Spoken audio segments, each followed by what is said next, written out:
tardes, queridos oyentes y visualizadores. Qué gusto que nos volvamos a encontrar acá en nuestro programa de radio, Voces del Río de la Plata. Les quiero recordar que en este momento estamos saliendo en vivo en la radio Sofía del Plata, en la ciudad de La Plata en la 95.3 y en la ciudad de San Martín de los Andes en la 90.5.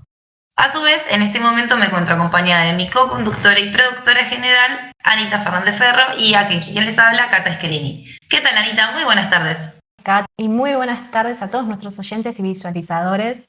Les damos la bienvenida hoy y también les recordamos que estamos saliendo en vivo por sofiaradio.com.ar y también nos pueden encontrar en TuneIn. A su vez, estamos saliendo en vivo en nuestro canal de YouTube y rapidito les digo nuestras redes. Nos pueden encontrar en Instagram, me lo macheteé hoy, como @elespacio.cultural y en Facebook como @cultural.elespacio. Porque me dijeron por ahí que a veces ponen en los buscadores y no nos encuentran. Entonces hoy paso la data bien correcta. Ahora sí, ¿cómo andás, Cata? Bien, perfecto. Me parece bárbaro que pases la data bien perfecto y yo además voy a ir pegando por acá y por acá, por algún lado de por acá. Lo mismo que vos dijiste al mismo tiempo, así todos van teniendo, se puede ver de todos lados, lo pueden visualizar, lo pueden escuchar y nos podemos ir encontrando y haciendo comunidad. La verdad que queremos estar cada día más cerca de nuestros oyentes y visualizadores, ¿no, Anita? Sí, totalmente. Además, siempre subimos un montón de cosas, así que los esperamos a todos que se den unas vueltitas por nuestras redes. ¿Qué tenemos para el día de hoy, Cata? Hoy tenemos un día que, bueno, no estamos todo el equipo completo. Nos va a faltar Gianluca De Santi, el chico maravilla, hoy no nos va a estar acompañando. Pero como decimos siempre, él está atrás en la producción, en el acompañamiento, está siempre, pero bueno, hoy no va a estar acompañándonos efectivamente en el programa. Exactamente. El día de hoy sí no va a poder acompañarnos, pero bueno, le vamos a mandar un beso grande y mucha suerte con todos esos proyectos y todas esas cosas que está haciendo, que la verdad esperamos que le salgan fantástico. Hoy tenemos un programa con estas dos columnas que tan paradigmáticas que tenemos, que en algún punto, viste, a veces se tocan, a veces se alejan muchísimo. Sí, totalmente. A veces llegan a puntos en común y a veces no, pero bueno, dicho por el profe de Filo, todo tiene que ver con todo, ¿no es así? Tal cual, todo tiene que ver con todo. Bueno, Cata, igualmente no me contestaste qué tenemos para el día de hoy y yo, como todos nuestros oyentes y visualizadores, estamos expectantes de toda la información. Ay, Anita, por favor, no se te escapa una, che. Tenés toda la razón.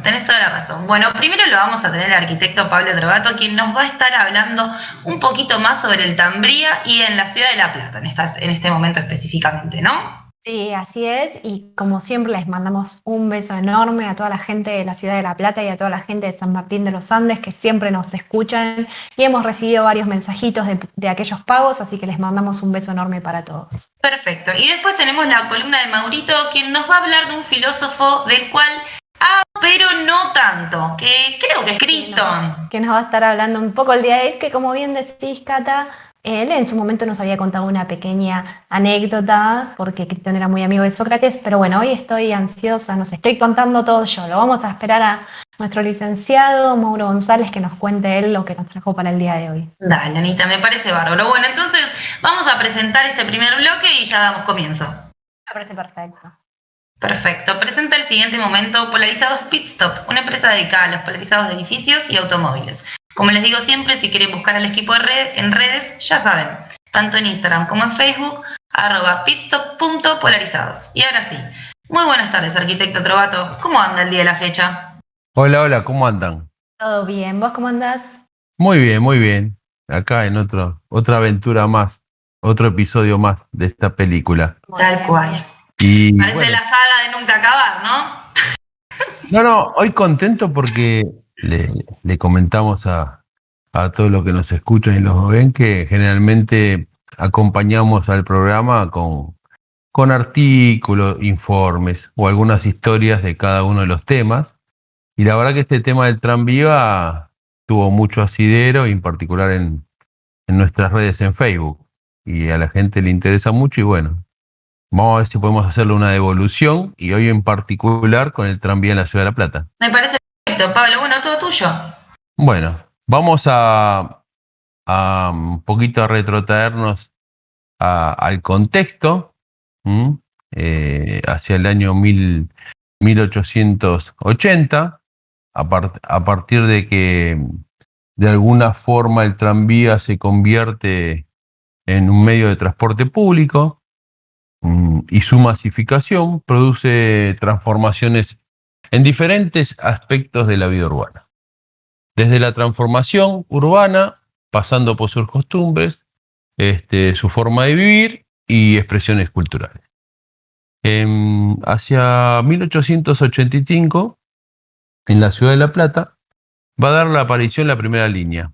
Se va a llamar Ciudad de La Plata. Inicialmente trasladaba mercancías y algunos habitantes desde la estación terminal, lo que hoy es el pasaje de Ardo Rocha, en que aquel momento era la estación 19 de noviembre, pasaba por la calle 7, diagonal 80, diagonal 74, y luego atravesaba las plazas Moreno, la Plaza Italia y Dardo Rocha. Y luego se extenderá más adelante hacia el puerto de Celdique. Hacia 1897, con la llegada del alumbrado público y la electricidad, el tranvía se moverá a través de energía eléctrica, se masificará, aumentará sus rutinas, aumentará sus servicios, llevará muchos más pasajeros y aparte bajará sustancialmente el costo de los pasajes y se extenderá y se masificará hacia, digamos, los afueras de aquel momento de La Plata.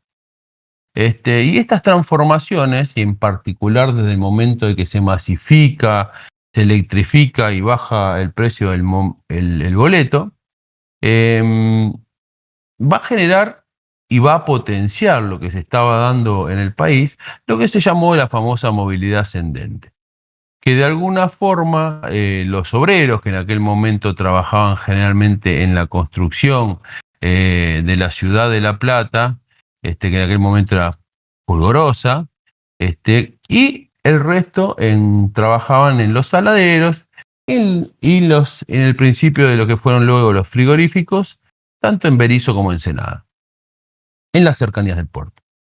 El tema es que generalmente la mayoría de inmigrantes vivían muy cerca de donde trabajaban. Lo que los llevaba a vivir en casas de inquilinato, algo similar a lo que pasaba en la ciudad de Buenos Aires. Desde la aparición del tranvía, y en particular el momento en que se electrifica y que obviamente tiene una rutina y una rapidez para movilizarse, se pueden trasladar diariamente del trabajo a su casa y en viceversa. Entonces empieza a pasar que se empieza a poblar los alrededores. El mismo trabajador que quizás vivía en una casa de pensión puede adquirir un lote en las afueras de la ciudad y puede tener una mejor calidad de vida, puede tener su casa propia o su chalecito, como de alguna forma se hablaba en aquel momento, más allá de que luego terminó siendo una casa chorizo o la famosa domus romano o casa de medio patio. Pero bueno, una cuestión de costumbres. Pero lo que generó, sumado a la enorme producción, al trabajo que había en aquel momento, la posibilidad de que el trabajador se traslade todos los días de una forma cómoda y segura hacia el trabajo. Esto también va a generar una cultura, va a ser un poco espíritu o un asidero para la cultura, para los pintores, para los artistas, un estímulo para los escritores. Esta forma en aquel momento muy moderna de trasladarse. Bueno, todo esto es de alguna forma lo que va a generar este transporte que en nuestro país, acompañando al tren, de alguna forma complementaba todo el sistema vial y ferrocarril a nivel país.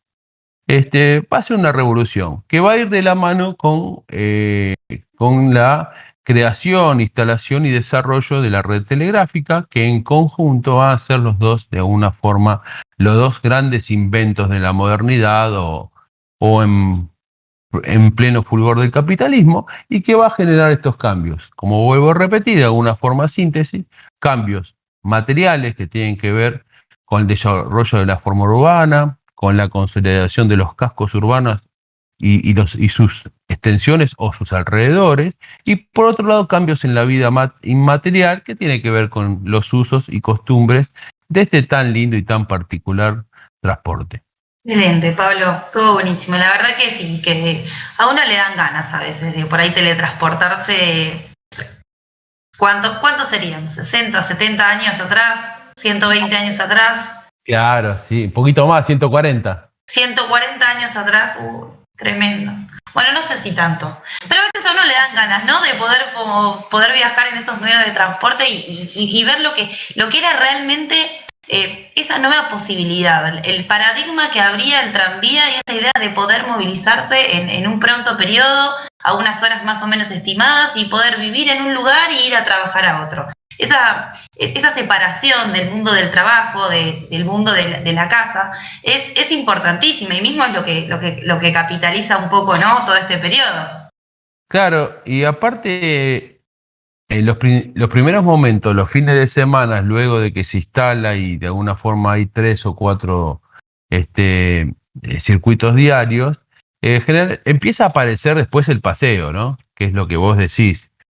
A mí en particular me encanta, para mí el transporte por excelencia. Yo siempre viví en Villa Pueyrredón y tenía el subte y nomás, pero me gustaba ir en tren y bajar en Retiro y caminando hasta el trabajo al centro. Pero yo preferí siempre el tren. Me parece que es una forma de recorrer la ciudad a una velocidad que uno puede apreciar. Las estaciones me parecen una cosa increíble. Más allá de que estoy haciendo esto cumpliendo el orden de la productora, y nos vamos a ir acercando cada vez más hacia los trenes. La semana que viene vamos ya a empezar ya, señora Anita, con el origen del tren, cuál fue el primer tren y cuál fue el primer ramal. Como yo soy ansiosa, me va generando esa ansiedad de a poquito, ¿viste? Para ir llegando. Totalmente, va llegando, nos fuimos acercando, tocamos temas de la estación, tocamos temas del tranvía. Ahora la semana que viene, totalmente confirmado, vamos a hablar de la primera línea de tren del país. ¿Le creemos, Ana? ¿Le creemos? Total, está acá, tenemos la grabación, cualquier cosa, Cata, si no cumple, se la ponemos. Pablo, vos dijiste, hay que cumplir, ya está, ¿eh? Ya estamos en vivo. Totalmente, y aparte va a estar muy lindo porque para refrescar esa historia, y aparte en particular, algo que extrañamos tanto en este momento, ¿no? Toda esta etapa que siempre en particular a mí me gusta hablar, que es la que va de 1860 a 1945, 50, es una etapa donde el progreso del país está por arriba de todo el ideario político.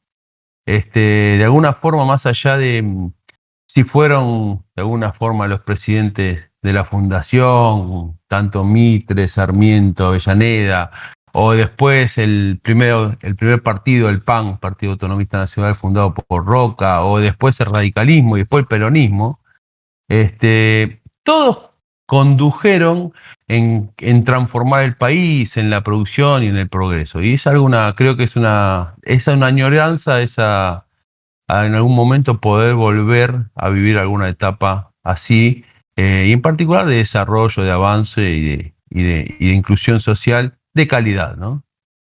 Sí, totalmente. De hecho, bueno, justamente los trenes contribuyen también a este gran desarrollo de Argentina en aquellas épocas.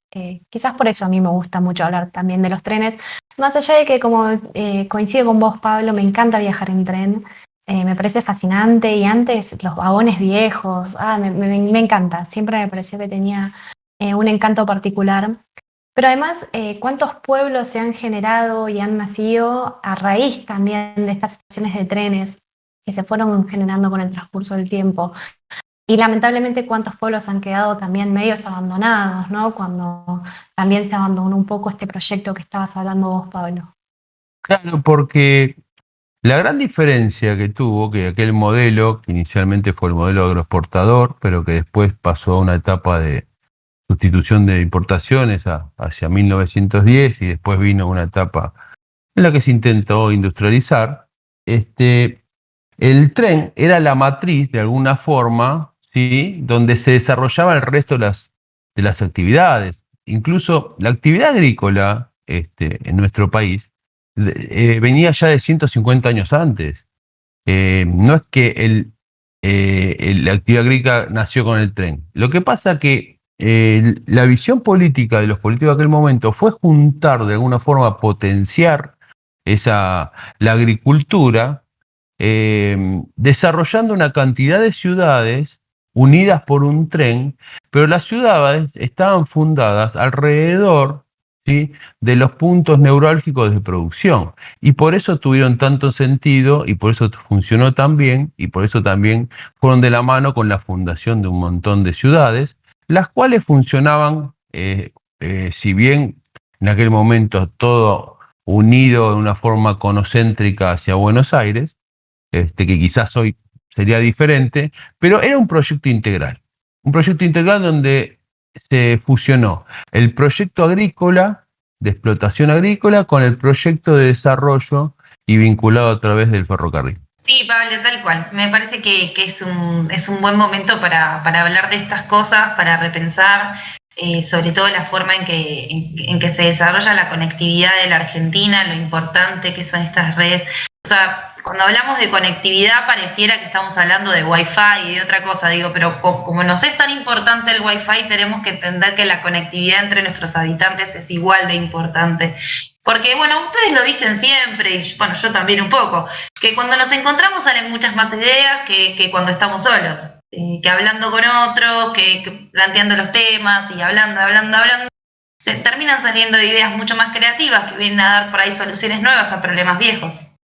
Sí, es importante nombrar, creo que lo nombré incipientemente, la importancia del telégrafo, porque la línea del tren se tendió junto con el telégrafo, ¿no? Que fue muy importante para la comunicación. En aquel momento era como tener internet, tener telégrafo, ¿no? Y claro, obviamente, todo lo que pudiera generar lo más inmediato posible. La comunicación es clave. Sí, y aparte el diseño de las ciudades, y quizás esto da para otro tema que tuvo que ver, se llamó, o muchos autores históricos lo llamaron la colonización ejidal, tuvo que ver con la formación de los centros productivos alrededor de las ciudades, y las ciudades como un centro residencial para lograr que la gente que desarrollaba agricultura queda estanca en un momento, en algún lugar. Quiero meternos en contexto que en aquel momento, para desarrollar la agricultura intensiva y la ganadería, se tuvo que lograr que los que generaban o criaban o de alguna forma sembraban no vayan cambiando de lugar ni vayan rotando. Entonces, por eso se empezaron a instalar los cascos, un ejido alrededor, y alrededor de eso toda la producción, porque el alambrado va a aparecer años después, la división de tierras va a aparecer años después. Y de alguna forma, para poder tener superproducción, se tenía que de alguna forma delimitar en forma estanca y subdividir la tierra tanto para la agricultura como la ganadería, porque en aquel momento parece un poco rudimentario lo que digo, el problema es que los que criaban ganadería, ¿sí?, terminaban rompiendo el cultivo, así como los que criaban ovejas y toda esta cuestión. Entonces hubo que haber toda una organización y una redistribución de la tierra, y esa redistribución más el proyecto exportador tuvo que ver con el tren y con la fundación de estas ciudades y con toda esta matriz en conjunto. Bueno, eso que vos decís me parece muy bueno que lo menciones, porque uno no llega a visualizar la idea de cómo se vivía en ese momento, ¿no? Esto que decís de que todavía no existían los alambrados. Y mismo, bueno, hoy el tema que nos atañe, que es el tren como medio de transporte masivo, ¿no? Digo, gente que iba a trabajar gracias al tranvía, o en este caso, y la comunicación. Si uno visualiza hoy qué tan importante es el transporte público y las comunicaciones, y digo, están en nuestro día a día de forma constante. En aquella época hay que imaginarse también lo que fue como avance tecnológico también. Es increíble visualizarlo también desde esa perspectiva. Sí, aparte de los trenes que se instalaron en la Argentina, en la última generación, eran los mismos que funcionaban en Inglaterra. Ustedes calculen que los trenes funcionaban en 80 kilómetros, 70 kilómetros, o a veces 90 kilómetros por hora, era muchísimo para la época. Hoy quizás funcionará lo mismo, pero producto de alguna forma de la desinversión del Estado, pero en aquel momento era muchísimo. Calculen que antes que se ponga, bueno, no lo voy a decir, una línea de tren, una de las primeras, el trayecto duraba 12 horas a caballo, ¿no? Y luego cuando vino el tren eran casi hora y media, 2 horas. Miren el cambio de alguna forma paradigmático, ¿no? Sí, totalmente, totalmente, increíble. Es muy bueno igual que vengamos, que lo charlemos, son temas que uno tiene que visualizar, que uno tiene que tener presente, sobre todo nosotros que somos todos fanáticos de la historia, podríamos decir. Así que bueno, espero que todos nuestros oyentes y visualizadores también, y si no, como decimos siempre, que les surja un poco este granito, este cuestionamiento para que vayan también y avancen sobre estos temas que la verdad no nos alcanza una columna de radio, y para hablar del tren no alcanza una columna de radio. Eso sin lugar a Exactamente. dudas. No. Vamos a ver si hacemos por lo menos un ciclo largo, de 4 o 6 programas. Vamos a ver hasta dónde nos da también la capacidad para desarrollarlo y poder transmitirlo. Muchísimas gracias, Pablo. Perfecto. Bueno, estuvo buenísimo esta parte de Pablo con todo el tranvía que nos contó y por suerte nos salpicó un poquito del tren que ya se viene, porque como todo tarda con Pablo Trovato. Ustedes ya lo conocen, oyentes igual, así que nada, yo no les tengo que explicar nada. Pero bueno, vamos a presentar, si les parece, la segunda columna del día de hoy. ¿Les parece bien, chicos? Fantástico. Bárbaro. Presenta el siguiente momento LEDs and Lights More, una empresa dedicada a la tecnología LED y las energías renovables.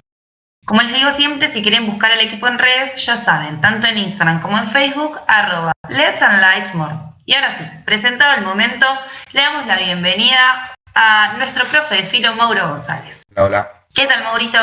¿Cómo anda, Maurito? Bien, bien, bien. Escuchando las promesas de Messier Trovato para los próximos programas, ya está todo grabado, vas a tener que trabajar y estudiar más, Estamos estudiando.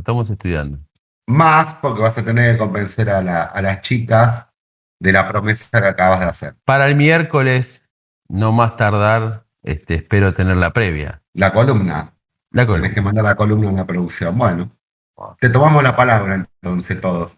Te hacen quedar mal, pobre Pablo. No, Tengo mucha presión. Esta presión, ¿no? Fue como tipo serio, además, todo tremendo. Empezamos.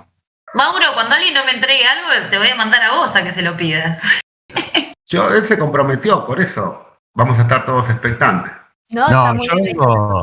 vengo trabajando hace meses desde que me lo encomendó. Lleva tiempo, eso es verdad, lleva mucho tiempo, hay que estudiar mucho, hay que averiguar, es todo un trabajo de investigación.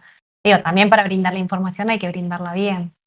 Exactamente. La idea es Ahí brindar tenés. información y a través de las redes también sacar artículos, mandar fuentes para que los que le interesan puedan seguir ahondando. Exactamente, exactamente. Bueno, Mauro, ¿qué nos trajiste para el día de hoy? Contanos un poquito.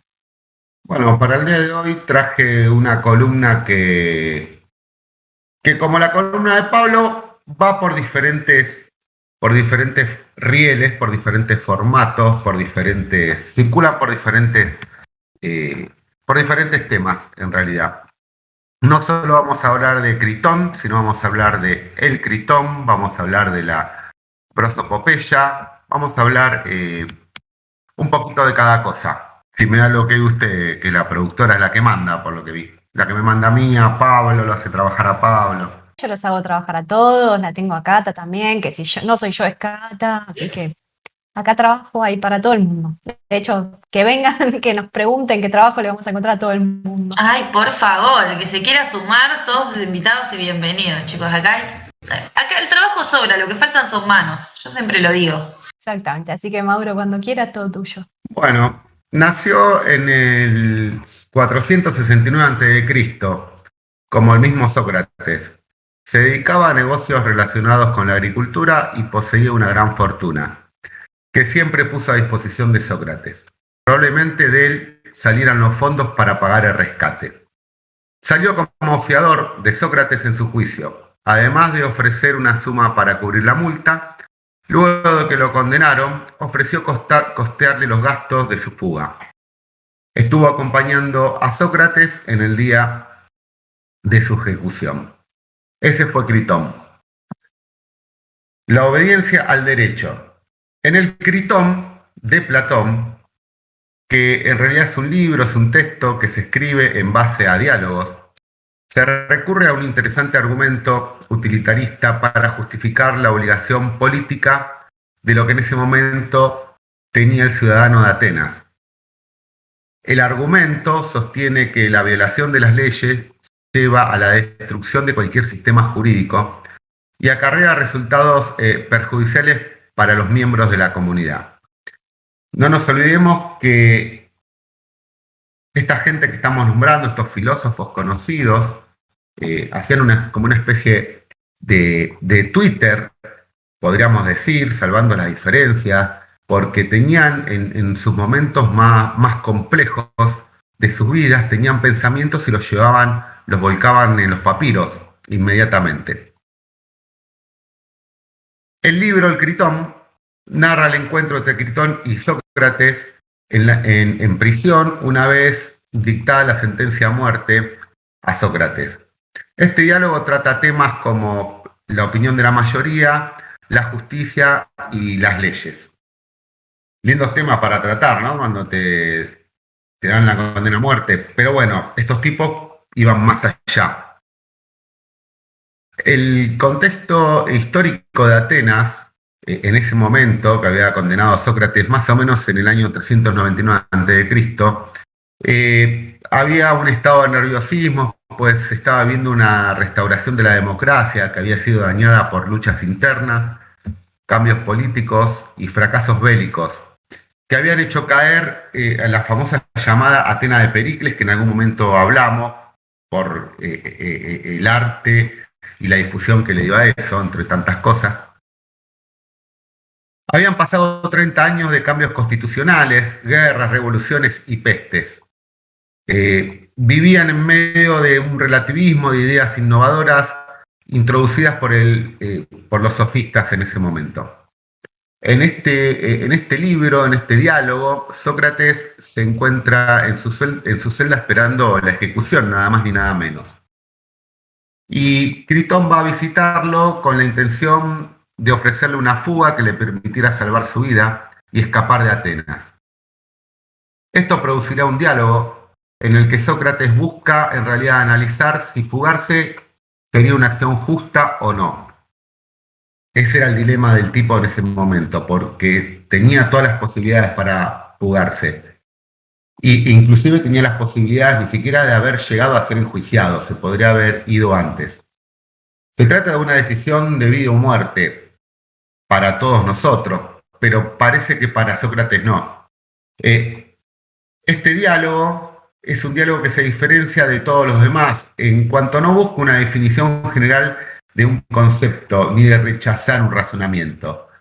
Su fin en realidad es tomar una decisión definitiva, la cual es una conclusión y justificación que después va a demostrar lo que era la personalidad de Sócrates.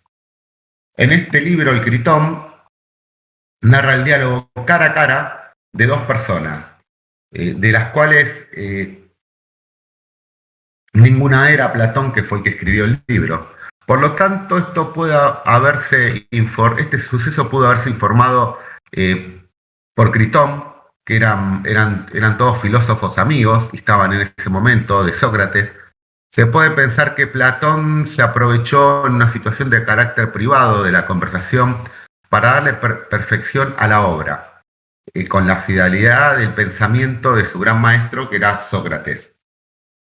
Se trata de una obra que deja claro los firmes principios de la vida de Sócrates, en el que el filósofo, enfrentado a la muerte, hace profesión de la fe que tenía en sus principios. Luego de llegar a la cárcel y esperar a Sócrates que se despierte, Critón le dice a su amigo que debe escapar y quiere convencerlo y le da una serie de argumentos para que escape. Los argumentos de Critón a favor de la fuga, vamos a poner un par. Por ejemplo, uno es la pérdida de un amigo. Entonces Critón le dice a Sócrates: para mí, si tú te mueres, no será una desgracia nada más. Me voy a privar de un amigo como tú que jamás encontraré. Un segundo argumento es la mayoría. Fíjense que estos son ciertos temas que se trataron en el libro. Critón sobre la mayoría le dice a Sócrates que si muere no será solamente la desgracia de perder un amigo, sino que además la mayoría, el resto, pensará que él, teniendo todos los medios económicos para salvarlo, lo ha abandonado por conveniencia. Entonces le hace el planteo y la pregunta, ¿hay una reputación más vergonzosa que la de querer más al dinero que a los amigos? Otro de los argumentos que le hace Critón es el abandono de los hijos. Y Critón le dice a Sócrates que no se queda ahí para morir, porque va a dejar huérfanos a los hijos, va a abandonarlos, los va a dejar sin amparo y sin educación. En el diálogo dice, además me parece que a mí que traicionas también a tus hijos cuando te es posible criarlos, educarlos, no los abandones, porque él le daba todas las posibilidades para fugarse en conjunto con la plata y que mantenga la familia. Los argumentos que tiene Sócrates para rechazar la fuga empiezan diciendo que le empieza contestando a Critón diciéndole que siempre ha seguido como regla actuar según el argumento que él mismo, después de reflexionar, le parece mejor. Este es un principio que no puede abandonar pese a la situación crítica que está viviendo. Por lo tanto, lo invita a su amigo Critón a que piensen juntos sobre estos argumentos. Sobre la opinión de la mayoría, Sócrates le dice a Critón que es de estimar que se tengan en cuenta opiniones de algunos hombres y de otros no, ya que no se deben estimar las buenas opiniones y descartar las malas, a lo cual Critón asiente. Continuamente Sócrates explica que se debe tener en cuenta la opinión de los sensatos, que son las beneficiosas, y no la de los insensatos, que son las perjudiciales. Así también en lo que concierne a lo justo o a lo injusto, que era el acto de escapar, si se le hace caso a la mayoría ignorante, se termina haciendo daño a esa parte de nosotros que mejoran las acciones justas y se arruina con acciones injustas. Sobre lo verdaderamente importante ante la pérdida de un amigo y el abandono de los hijos, Sócrates le dice a Critón que lo que importa es vivir bien, en forma justa, sin importar si se es condenado a muerte. La reputación, el dinero, los hijos no son tan importantes a tener en cuenta en este caso, sino solamente si escapar de prisión sería una acción justa. Esto lo pone como un ejemplo de enseñanza a raíz de lo que le dice de los hijos. También habla de que no se debe obrar mal ni contestar injusticias con injusticias. Sócrates le recuerda a Critón que en ningún caso hay que hacer el mal voluntariamente. Por lo tanto, de ningún modo es bueno y honrado hacer el mal y contestar una injusticia con otra injusticia. De acá, de este hecho, de estos momentos, nace la famosa prosopopeya de las leyes. La prosopopeya de las leyes es la acción de animar, o sea, de dar vida, de personificar a las leyes de forma imaginativa, dándole una especie de voz en el diálogo como si fuese una persona que se tratase. Sócrates hace esto diciéndole a Critón que suponga que en algún momento las leyes pudieran hablarle de alguna manera. Entonces, en el momento, justo en la acción de la fuga, las leyes le dicen a Sócrates, imaginativamente, dime Sócrates, ¿qué tienes intención de hacer?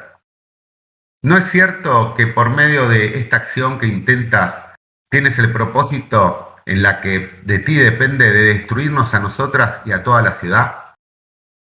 ¿Te parece a ti que puede existir, sin arruinarse la ciudad, que la clase de juicios o todos los juicios que se producen sean invalidados por una acción en particular, que queden nulos? La acción de fugarse, están hablando supuestamente las leyes. Sócrates en ese momento le podría contestar que también suponga que las leyes, que él le dijera a las leyes que la verdad, que él considera que es injusto el formato de cómo le dieron la condena y demás situaciones, en la cual las leyes le podrían contestar que en realidad el veredicto del juicio fue un veredicto que fue honrado, que la situación es que las leyes se crearon y las que conformaron y ejercieron mal las leyes o de alguna manera dañinamente fueron los ciudadanos que manejan las leyes, no las leyes en sí. Que el juicio que se le hizo a Sócrates fue un juicio legítimo bajo ellas mismas. No olvidemos que Sócrates debe a las leyes su crianza, su educación y todos los beneficios en la cual ha gozado cuando fue ciudadano de Atenas. Por lo tanto, ahora no puede traicionar este acuerdo, ya que él aceptó las condiciones de obedecer lo que dictaban las leyes en ese momento. En toda situación, las leyes incluso le pueden decir a Sócrates que ellas no lo obligan a permanecer a él en la ciudad y que acepte la autoridad, sino que cada uno es libre de hacer lo que quiera. O sea que a Sócrates le dan supuestamente en este diálogo una solución. Pero el tema es que al vivir y engendrar hijos bajo su protección es evidencia de que aceptó en su momento la autoridad de las leyes durante casi toda su vida. Y si hay alguien al que no le gustan las leyes como se dictan, también es libre de intentar persuadirlas, de que cambien de opinión, de cambiar esas leyes. Por eso es que hablamos de leyes positivas. En este punto se puede deducir que las leyes que de aquí se tratan son leyes positivas, ya que pueden ser modificadas por los ciudadanos. La persuasión de las leyes de Atenas es referida a los procedimientos legislativos de una Atena clásica, lógicamente, que se caracterizaban por poder ser legisladas o poder ser maniobradas por los ciudadanos por intermedio de las asambleas en las ágoras. En realidad, ahí es donde las leyes se proclamaban y se modificaban, pero tenían que tener participación. Si Sócrates en ese momento tuvo alguna clase de participación, fue para apoyar las leyes. Y si había alguna que le resultaba injusta, ese era el momento de cambiarlas. Sócrates como ciudadano tuvo durante su vida el poder de participar en las asambleas legislativas en las que pudo proponer cambios, si no estaba de acuerdo con alguna ley. Incluso Sócrates pudo haber elegido el exilio en el momento del juicio, pero eligió voluntariamente quedarse y aceptar la condena. Las leyes dicen que los amigos de Sócrates se arriesgarían a sufrir penas y que él despertara sospechas en cualquier ciudad donde se refugiase respecto a las leyes, dándole la razón a aquellos que dijeron en el juicio que él era un corrupto de la juventud. No nos olvidemos que a él lo condenaron por ejercer la filosofía, por tratar de cambiar el pensamiento. Las leyes pueden continuar diciéndole que donde entonces todos los discursos que dio Sócrates sobre virtud y justicia no tendrían efecto, porque él simplemente se fugaría y no daría el ejemplo ni haría caso a todo lo que él pregonó. En esta parte se expresa algo muy importante, que es el valor de las mismas enseñanzas de Sócrates. Pues si él decide huir, estaría contradiciendo lo que él mismo ha enseñado durante toda su vida. Las leyes concluyen que el consejo que ellas le pueden dar es que no se preocupe más por la vida, por los hijos, que por lo justo, que no son cosas, que ellas no son las cosas que lo agravian a él, sino que son los conciudadanos que agravian a las leyes. Si Sócrates rompe su acuerdo y devuelve injusticia por injusticia, se enfrentaría a la ira de las leyes mientras viva. En esta parte del final puede deducirse que las leyes de la prosopopeya son leyes positivas, lo que hace posible que haya una persuasión de la justicia en una asamblea, como ya dijimos, ya que estas mismas son las que se refieren también a las leyes de Hades, las cuales pueden interpretarse como leyes divinas, ya que después de la muerte se espera la justicia definitiva o divina. Lógicamente, en esa época se creían mucho en los dioses, se creían mucho en los mitos, entonces también había una doble justicia, la justicia de las leyes positivas de acá de la tierra, pero también se creía mucho en la justicia divina. Muchísimas gracias, Mauro. Vos ya nos habías hablado un poquito de Critón en su momento, habías hecho una columna que a mí me pareció muy, muy buena. De hecho, recomendamos también la lectura de este texto, que es de Platón, que dicho sea de paso, comentamos que nosotros conocemos a Sócrates a través de Platón. Él siempre fue el que escribió con respecto a él. Y particularmente este texto es muy bueno, simplemente es un diálogo ético que Sócrates, me parece fundamental esto que vos estás diciendo, que él considera que él aceptó las normas en el momento en que no las cuestiona. Entonces, si él nunca cuestionó en vida las leyes, teniendo la posibilidad de hacerlo, sobre todo por el rol que él ocupaba socialmente, entonces cuando una ley fuese injusta para él, que ni siquiera es la ley, sino que los hombres la aplican de forma injusta con él no puede hacer otra cosa más que obedecerla, porque si no, tiraría, digamos, dicho de forma simple, a la basura todo su trabajo y todo lo que él pregonó en vida. Entonces es esta batalla ética entre morir de la forma en que él considera que había que vivir o escapar y bueno, de que por ahí quizás uno no hubiese conocido a Sócrates y hubiese terminado escapando, porque según él se hubiese desvalorado todas las palabras que él decía, ¿no? Sí, y aparte, como bien decís, Anita, todos conocemos a Sócrates a través de Platón, y, y creo que este es un libro muy importante, ¿no? Creo que quizás en este se ve la diferencia, o por lo menos de la idea que tenemos entre Sócrates y la diferencia que toma Platón, y en particular de la definición de la política, ¿no?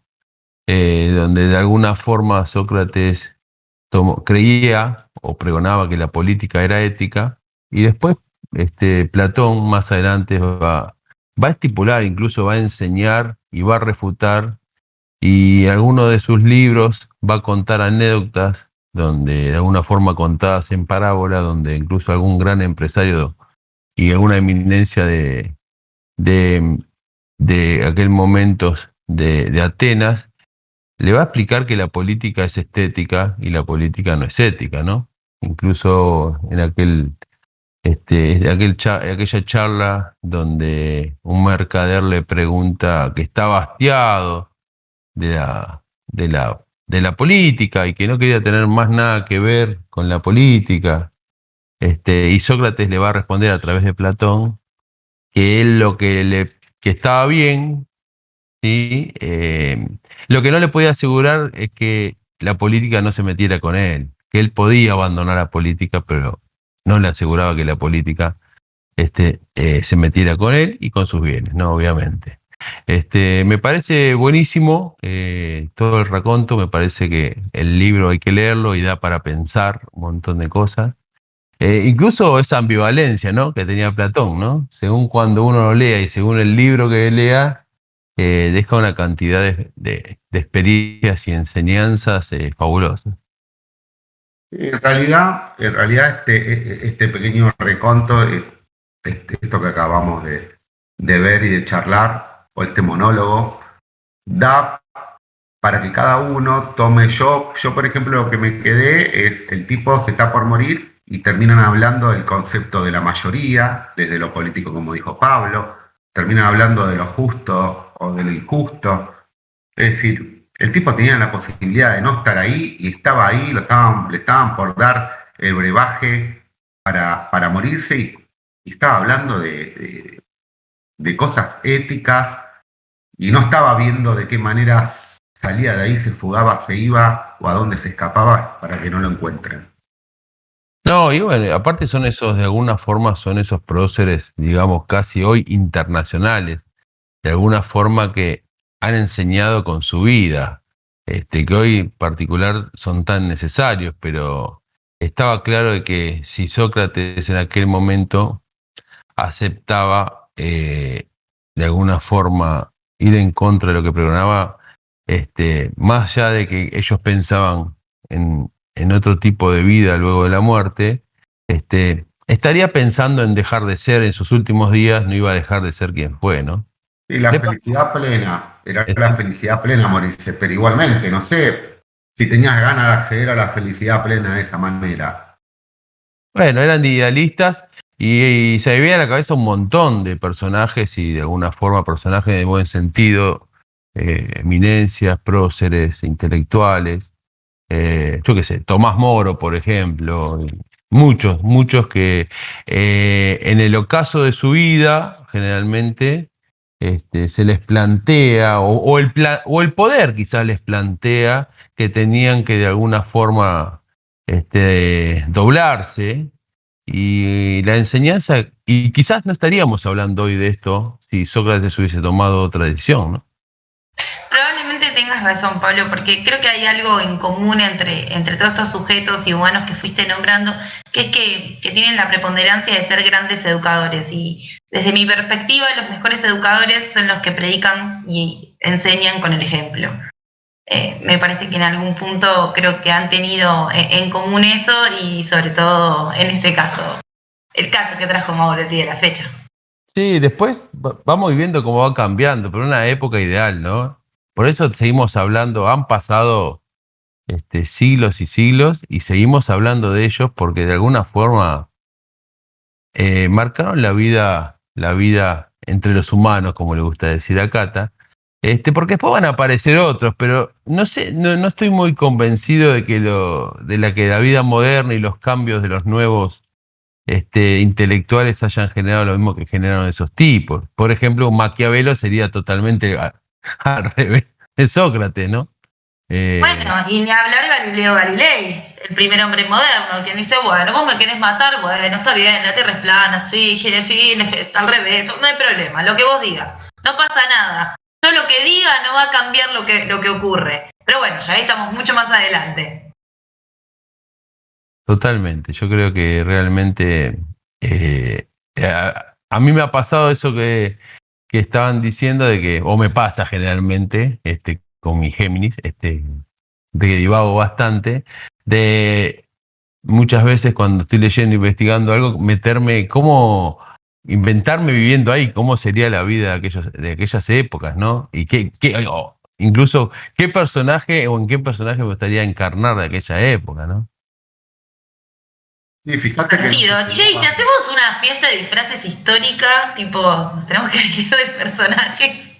fíjate que no se peleaban los tipos que venimos viendo, se peleaban por doctrinas ideológicas, eh, conceptos ideológicos, filosóficos, no se peleaban por poder, por plata, no, se peleaban por esas cosas, pero era como una especie de club, todos se conocían, algunos se caían mejor, otros se caían peor, pero todos se conocían, todos tenían que ver con todo, y opinaba uno de una cosa y otro podía opinar algo parecido y le daba media vuelta de rosca y ahí es donde se armaba la trifulca, pero era toda una cuestión de doctrina de cabeza. Sí, tal cual, tal cual. Pero bueno, es como decía Pablo también recién, ¿no? Si hoy en día seguimos hablando de todos estos personajes, es porque lo que hicieron también fue grandioso, o al menos la forma en la que se expresaron, o al menos en este caso la forma en la que Platón expresó un diálogo que, como bien dijiste, no presenció. Igualmente le recomendamos a todos nuestros oyentes y visualizadores que si tienen un ratito vayan y lean el texto de Critón, que a mi entender es excelente.